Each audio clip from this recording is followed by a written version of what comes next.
Ako si Bexy, OFW sa Jeddah, KSA. Mag-18 years na ako dito, pero baon pa rin ako sa utang. For today's vlog nga, lilibre ako ni Oying dito sa Ramen Nagi. Ito ay isang authentic ramen kinembang. First time ko nga kakain dito, niyaya lang ako ng mga pinsan ko dahil medyo pricey dito kaya can't afford. Kaya dun lang tayo sa libre. So ayan, nagpa-reserve na nga kami ng upuan dahil talagang punong-puno at napakahirap humanap ng pwesto. Siguro nag-antay kami ng mga 8 minutes to 10 minutes bago nagkaroon ng upuan. At sharing ang table dito, bawal yung solo-solo kasi nga napakadaming customer. Or maraming Special sauce. Normal. Ano yan? Gano'n siya kalasa. Garlic. Normal. Ngayon, paano gusto mong meat? Shoulder or belly? Belly. Belly na lang. Tapos kung gusto mong kasama, either green onion or cabbage. Ano ba masarap? Bakit may kaiba? Cabbage na lang. Gano'n pa ang Spicy. May mga... So ayan nga ang eksena dito mga kabeksi, mag-e-exam ka muna bago ka makakain. Charot. Customized ramen pala dito kung ano yung mga gusto mong sahog-sahog, sabaw-sabaw at yung mga toppings-topping kinembang. So ayan, dahil first time ko rito, hindi ko naman talaga alam, tinuruan na lang ako ni Kuya Oying. Syempre, kailangan kumain ka dito na madalas para malaman mo yung mga combination ek-ek. So eto naman ang kanilang menu mga kabeksi, screenshot nyo na lang or check nyo sa online. Medyo madugo talaga to para sa kagaya kong OFW lang. Kaya lang naman tayo kakain dito dahil libre. Charot. Kung hindi naman ako ililibre dito, hindi naman ako kakain dito dahil masakit sa bulsa. Charing! Paminsan-minsan, kain tayo ng medyo nakakamahal-mahal, pero minsan lang talaga. Sa sobrang mahal ng bilihin sa Pilipinas, siguro hindi ako makakain dito pagka hindi libre. Dito nyo nga pala to matatagpuan sa Robinson's Place, Malolos. Ang kagandahan nga rito, open kitchen sila. Nakikita nyo kung paano i-prepare, hiwa-hiwain yung mga kakainin nyo.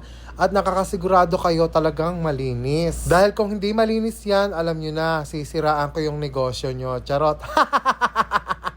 So ayan nga, sinum ko na lang yung video, hindi kasi ako makalapit doon, nahihiya kasi ko. Ayan, nakikita nyo naman kung paano i-prepare yung mga ramen dito sa Ramen Nagi. Tapos, nandito sa table yung mga condiments na pantimpla sa inyong in-order na Ramen Nagi. Ano ba, nabubulol ako. So, eto na nga yung in-order namin na ramen kinembang na merong century egg, charot. Tapos may bacon. Nakalimutan ko anong tawag sa in-order namin. Basta ramen yan. Dyan sa Ramen Nagi. Tapos eto may fried chicken, piritong manok, na may parang kirfi. Tapos umorder din ako ng nori with slice of mushroom kinembang. So ayan, tikman na natin. Sa unang tikim ko, hindi ko nagustuhan dahil nga first time ko lang kakain dito. Hindi ko rin alam kung masarap ba o hindi. Basta masarap naman siya. Cheers! First time ko kasing kakain tapos hindi ko alam yung lasa. Ayun. So ayun, yung noodles na na-order ko maliliit pala. First time ko, baka naman may mambash pa sa akin. Hindi ko nga alam, di ba? Pero habang tumatagal, sumasarap naman yung panlasa ko. Masarap siya talaga. Parang yung lasang Japan na na noodles, ganon. Tapos ayan yung beef, talagang napakalambot niya na yung pag kinagat mo, yung nadudurog agad dyan sa bibig mo, ganon. Bongga pang mayaman yung beef na yan.